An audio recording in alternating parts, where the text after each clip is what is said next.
Minibus operators continue to defy social distancing rules. Guyana records another death to gender-based violence. Popular Linden teacher dies of COVID-19 in New York. In the region, Bermuda's COVID-19 cases surge upwards. And internationally, healthcare workers continue to receive discrimination. Greetings and welcome to another edition of Channel 2 Headline News Update. I am George Gonzalez. Thank you for joining us. The National COVID-19 Task Force has announced that the Ministry of Education will not reopen schools on Monday, April 20th. All schools will remain closed until further notice. E-learning will continue. Additionally, the task force has also appointed a subcommittee to advise on social assistance. The subcommittee is chaired by Director General Joseph Harmon and includes Ministers Amna Ali, Catherine Hughes, and Haimaraj Rajkumar, along with NCTF Secretary Imran Khan, and it is also to include a designated senior official from the Ministry of Finance. Additionally, incoming international flights will not be permitted until after May 3rd. A popular Linden-born teacher has died of COVID-19 in New York. Here's Bibi Bacchus with that story. A 41-year-old father of 3, Quincy Cummins, died yesterday at the St. John Episcopal Hospital in Queens, New York. Cummins complained of a headache about 2 weeks ago and continued to develop symptoms of COVID-19. He was taken to the hospital on the 10th of April, where he later succumbed. He was said to have diabetes and hypertension. An educator at the Mackenzie High School for many years, Cummins was well known, respected, and loved by Lindeners. According to his wife, Judith Blair Cummins, her husband's death came as a shock, and it was hard to know he went through his final moments alone, since the family was only able to speak with him a few times over the phone. The family's grief has been further compounded since they will not be able to give Cummins a traditional homegoing service. For Headline News Update, Bibi Bacchus. Thanks, Bibi. Another Guyanese woman has lost her life to gender-based violence. Police are currently investigating the murder of 21-year-old Vanessa Benjamin of Lot 301 Ithaca West Bank, Berbice. She was allegedly stabbed to death last night by the father of her children, a 24-year-old laborer of No. 30 Village, West Coast, Berbice, whose name has not been released by the police. According to the police, the suspect fatally stabbed Benjamin before attacking the woman's mother and then attempting to take his own life. They were all taken to the hospital, where Benjamin was declared dead on arrival, while her mother and the suspect are in stable condition. Benjamin is the second woman in a 7-day period to have been murdered by her partner. If you or someone you know is a victim of abuse, please call the 24-hour hotline at 640-1011, or you can contact us on our Facebook page. Remember, it won't get better if you stay. The aggressor won't change if you love them more. It will only end in pain. Stick around. After the break, minibus operators continue to defy social distancing rules, and police uncover illegal guns in 2 separate incidents.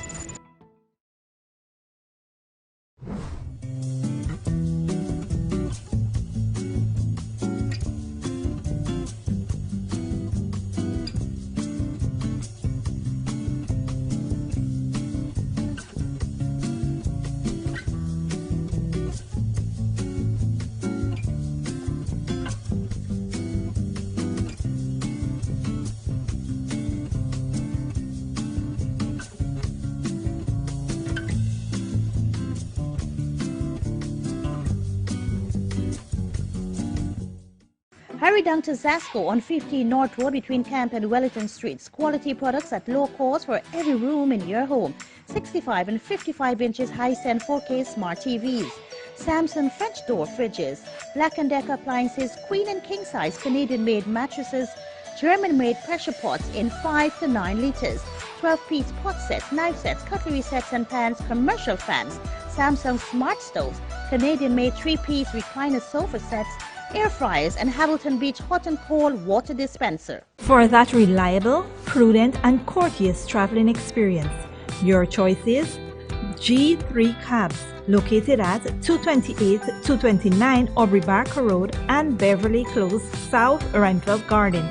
Traveling comfort and safety With our deluxe fleet of new vehicles and neatly trimmed drivers serving our customers around Georgetown.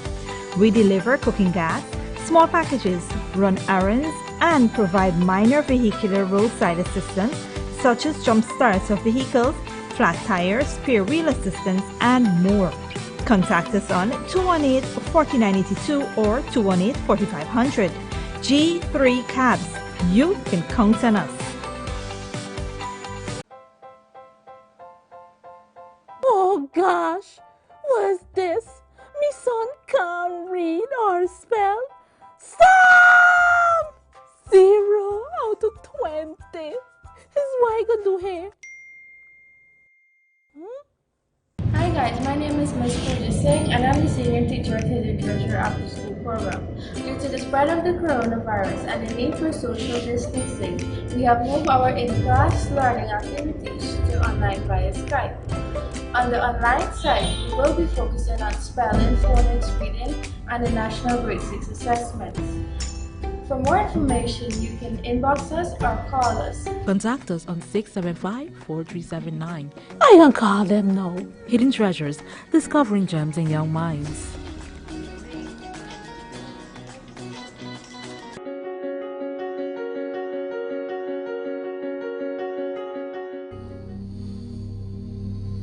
This place is really hot. What's wrong with your AC? It's not working. Well, we wouldn't be able to continue this meeting anymore because this place is extremely hot. Wait, please don't go. Here's a company you can call to get your AC fixed. Action Cool. Honey, what's for dinner? I had a hard day. I'm sorry you had a hard day, but guess what, babes? I didn't cook today because the stove is not working. Having trouble at home or at the office? Then call the professionals at Action Cool. Our fully trained technical team have the skills and experience in repairs of all air-conditioned units, refrigerators, gas stoves, washing machines, and a whole lot more. For further information, visit us at 86 Hill and Princess Street, Mandela Avenue, Georgetown, or call us on telephone number 225-7867.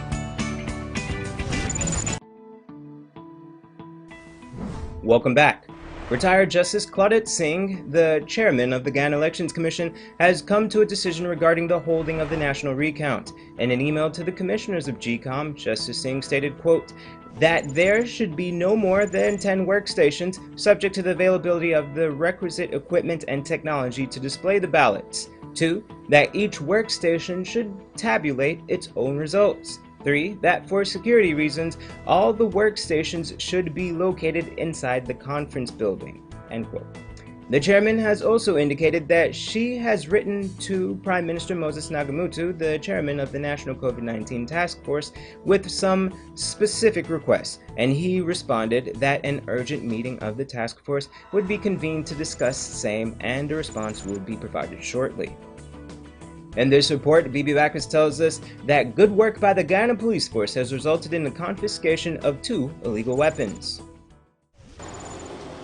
On Wednesday night, police ranks on patrol spotted 2 males acting suspiciously along the number 72 Village Public Road in Quarantine.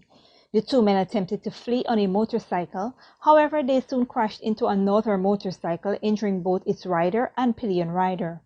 Police recovered from the crash scene a haversack containing an unlicensed single-barrel shotgun and 15 live cartridges. The pillion rider was promptly arrested while the other suspect managed to escape the lawmen. The 2 injured cyclists were given medical treatment and were subsequently released from the hospital. The second suspect turned himself in at the Springlands police station hours later. And in Georgetown, acting on information received, officers arrested 2 brothers in Guyana Park on Thursday. Police have recovered an unlicensed pistol with 9 live rounds as well as a motorcycle that is suspected to have been stolen or unlawfully obtained. For headline news updates, BB Backus. Thanks, BB. The Georgetown Public Hospital is in urgent need of blood. You can help by donating at the National Blood Bank at the Georgetown Public Hospital at Lamaha and East Streets Monday through Friday from 8 a.m. to 5 p.m. or Saturday from 9 a.m. to 3 p.m. If you live outside of town, you can also donate on weekdays at the collection sites at the West Demerara Regional Hospital, the Linden Hospital Complex, the New Amsterdam, Sooty, and Lethem hospitals. They are especially looking for O-positive blood. Remember, just 1 pint of blood can help save 3 people. With no cure or immunity for the novel coronavirus, the World Health Organization promotes social distancing as the best possible way of stopping the spread of COVID-19. Despite orders from the government to obey these guidelines, some minibus drivers continue to operate their vehicles at full passenger capacity. Esther Sobers has more. The Ministry of Public Infrastructure has put in place several stringent measures to curb the spread of the novel coronavirus in Guyana's transportation network. One such measures included restricting the number of passengers allowed in minibuses and hire cars. They are only allowed to drive at half capacity. However, one daily commuter who opted not to appear on camera said that that is not the case. The woman relates that she has traveled in buses that continues to defy the ministry order. I was going to work, joined the bus, 42 bus. While I was going to work, he keep picking up, put 3 in the seat. Well, I was the only person in the seat. Put 3 in one seat, put in another 3 in the seat. Then you go to pick up now to put a 3 in my seat. I said, I'm not sitting down next to nobody else. He said, well, if you don't, I say, if you put 3 more persons in the seat, I'm coming out. He said, well, you gotta get your own bus. Next time again. What, so he said you had to get your own bus. I had to come out of the bus. Did he put you out or you choose? I came out of the bus because he picked up another woman. Even though the order outlined there must be passengers distance between 2 persons traveling, some bus drivers opted to increase the passengers' fare. However, this is prohibited by the order. How do you feel what's going on with COVID-19 and people are saying you have to get your own bus and you're still... They don't care. I traveled in the bus yesterday and 3 was in the seat. 3 was in the seat. They don't care because the driver had 1 in front and the back, 3 in the seat. He don't care. So how do you feel? People in the Guyanese people are not taking this thing serious. Some of the car men, they are putting 3 in the seat. They're not taking it serious. For Channel 2 Headline News, Esther Sobers. Thanks, Esther. Don't go away. After the break, frontline healthcare workers continue to receive abuse, and unemployed Americans say lockdown orders infringe on their constitutional rights.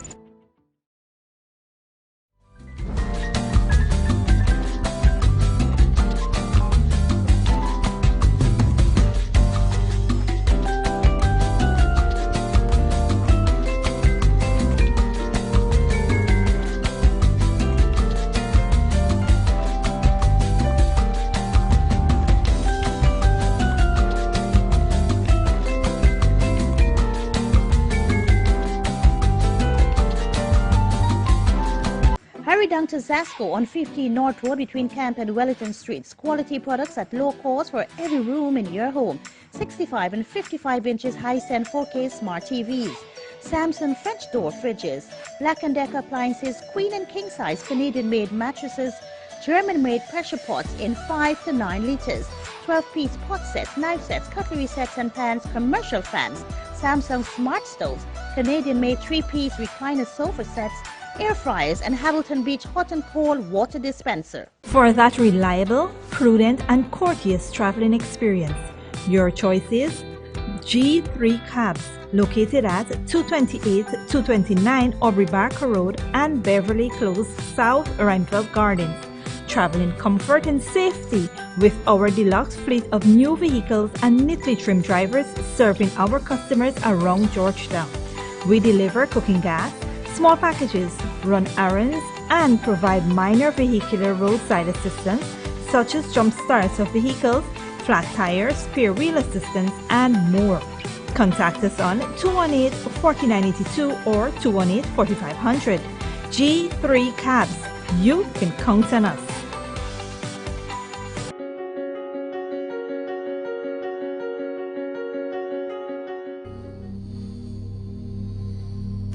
place is really hot. What's wrong with your AC?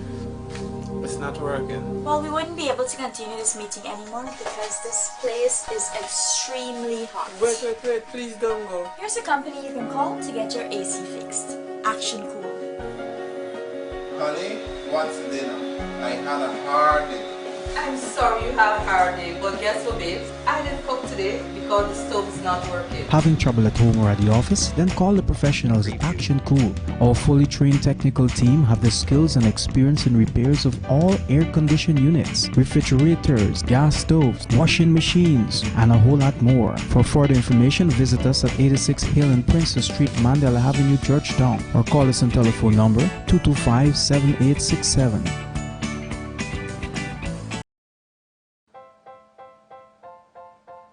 Oh gosh, what is this?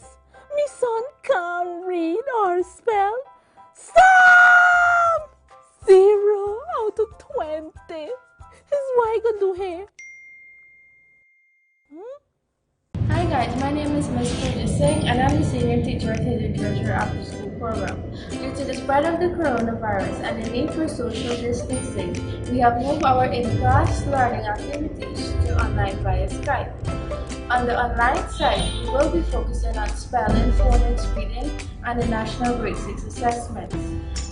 For more information, you can inbox us or call us. Contact us on 675-4379. I can call them now. Hidden Treasures, discovering gems in young minds.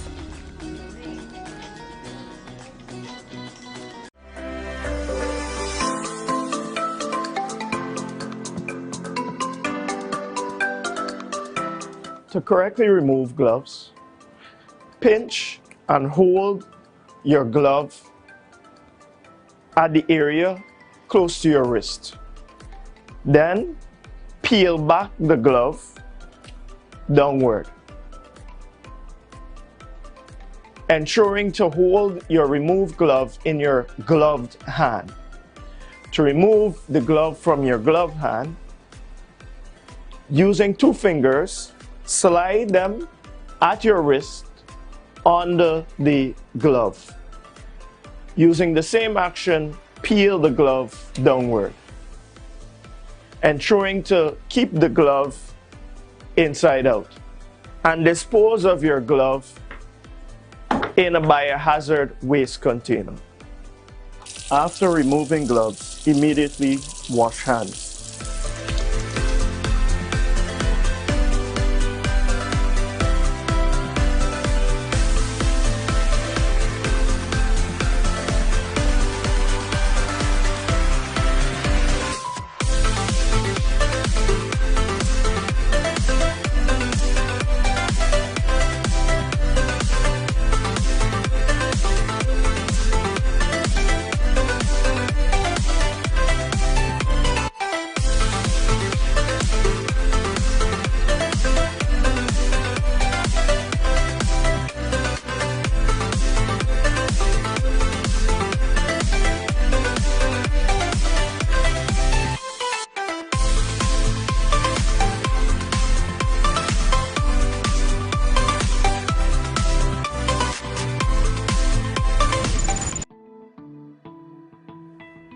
Welcome back.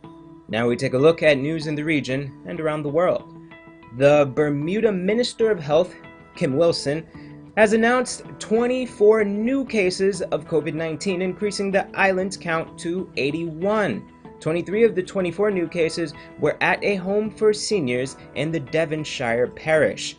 Minister Wilson described the cases at the home as disheartening news. Minister Wilson declined to say how many of the cases were residents and how many were staff on privacy grounds. So far, 5 people have died in Bermuda from the global coronavirus pandemic that has already killed more than 135,000 people worldwide. As healthcare workers battle on the front line of the coronavirus pandemic, many are being applauded for their work, while others become the targets of abuse. Al Jazeera's Lucia Newman reports.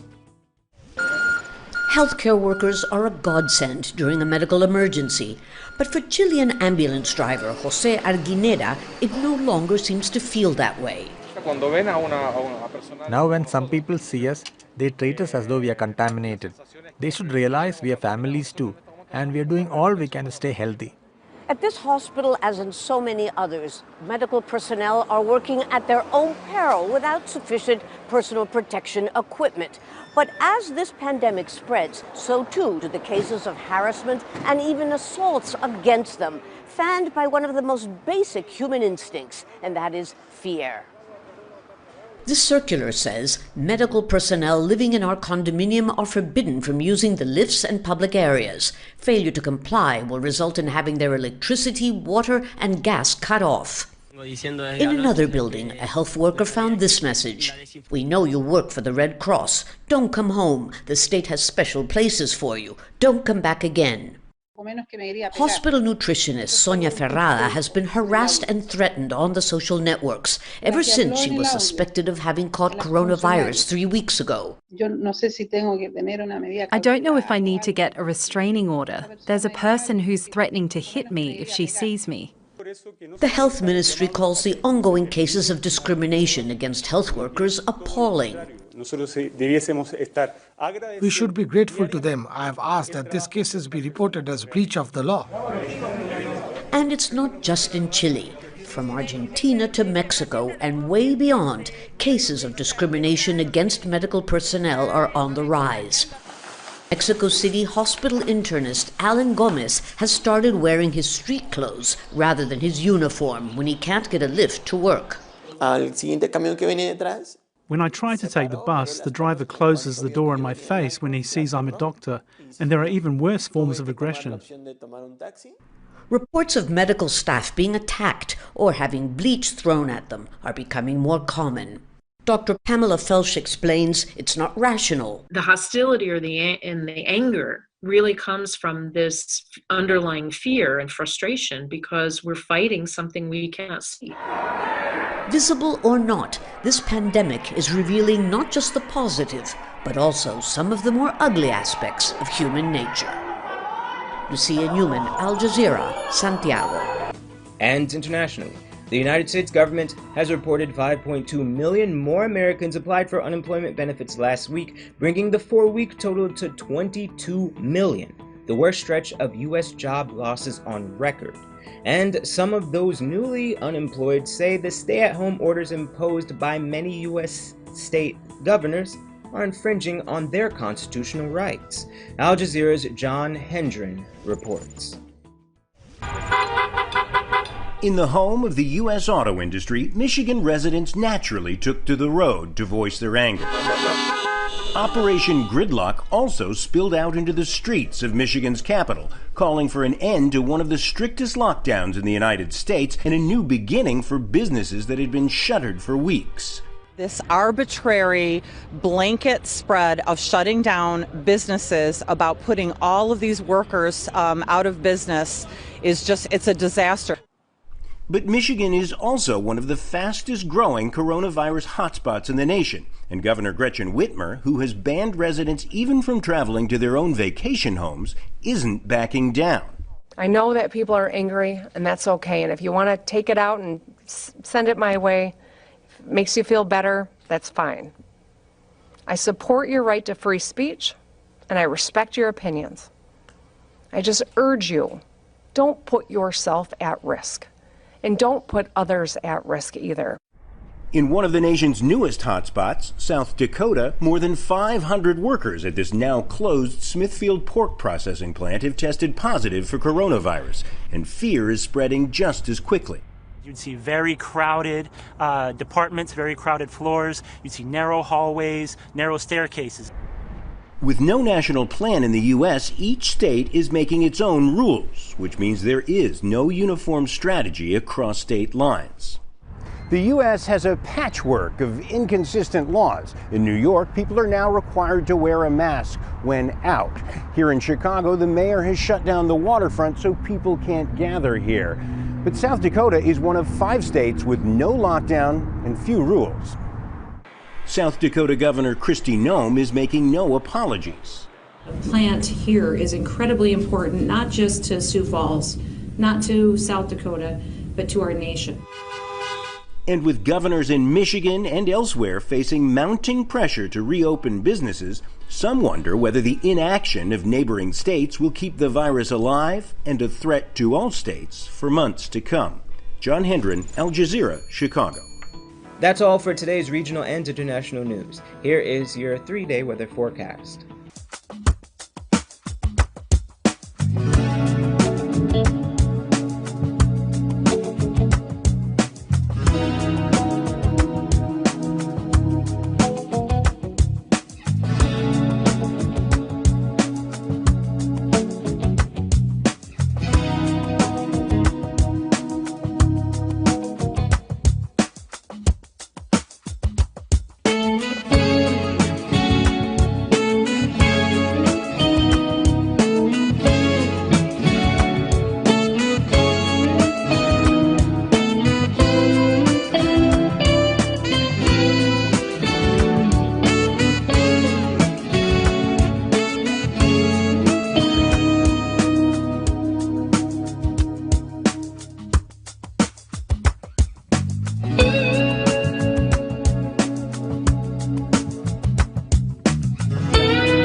That's it for this edition of Headline News Update. Tune in Monday at 7 p.m. for another episode. Be sure to subscribe, like, and follow us on Facebook and YouTube. Also, visit our website at headlinenewsguyana.com for all the news we couldn't fit in this newscast. Until then, take care.